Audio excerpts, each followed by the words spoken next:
Chapter 17. Complete honesty equals complete freedom. When you're living in addiction, honesty is flexible. Like yoga teacher flexible.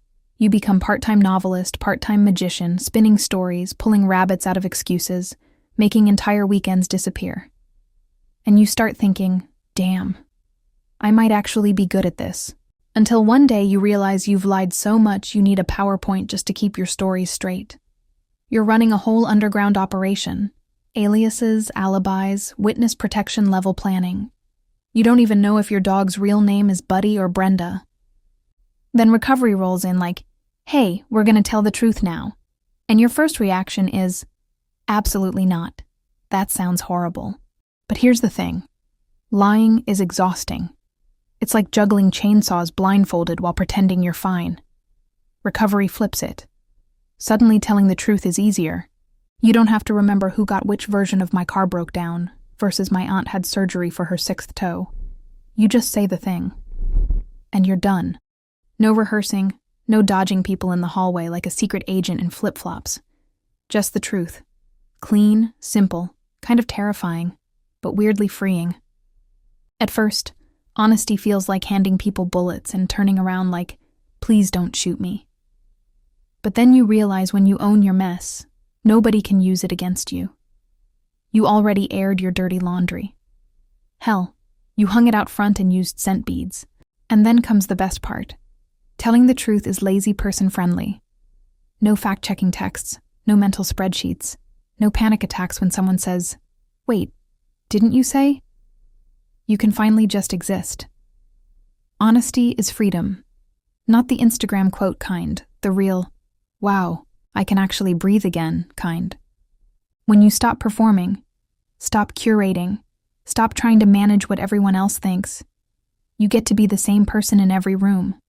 You don't have to shapeshift to survive. You just show up as your beautifully awkward, slightly sweaty, coffee-stained self. That's authenticity. When you stop chasing impressive and start living undeniably you. Because people don't connect with perfect. They connect with real. And real sometimes smells like Dollar Tree deodorant and microwave burritos. But it moves mountains. It's power through imperfection. It's courage that hasn't seen a hairbrush in 2 days, but still showed up to change its life. Easy. Nah. But every time you tell the truth, a little bit of shame flakes off like dead skin during one of those exfoliating glove showers where you question every decision you've ever made. You get lighter. You get freer. You glow.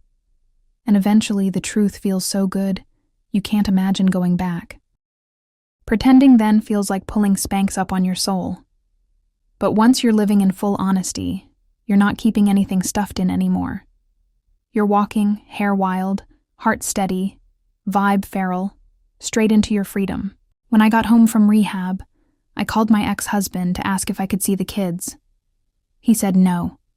Old me would have begged, defended, cried, probably thrown in a guilt trip for good measure. But this time I just said, okay, that threw him off. He was ready for the old script. You know, the one where he got to play the reasonable victim and I played the emotional disaster. So he pushed. You don't realize all you've done, he said. I do, I told him. You were a terrible mother. I was. And a terrible wife. I was that too. You're still an addict. Yes, I am. He went quiet, angry, confused. Finally, he snapped. Stop being a smartass, Julie. I'm not, I said. I agree. And that was it. No screaming, no defending, no tears. Just silence. For the first time in our entire relationship, there was nothing left to argue about. That's what honesty does. It ends wars that used to take up whole chapters of your life. When you own your story, no one can use it against you. The truth becomes armor, and peace starts sounding a lot like power. When you stop defending your past, it stops defining you. People can only shame you with the parts of yourself you haven't forgiven yet. Once you make peace with those pieces, there's nothing left for them to aim at. Accountability is something I give freely. Shame is not. You want to talk about what I did? Great. I'll tell it better. You want to remind me who I was? Thank you. She's the reason I'm who I am now. Your past isn't a weapon in someone else's hand anymore. It's fuel in yours. You become someone not controlled by shame. You become empowered by lessons. Mic dropped. Probably dented. Worth it.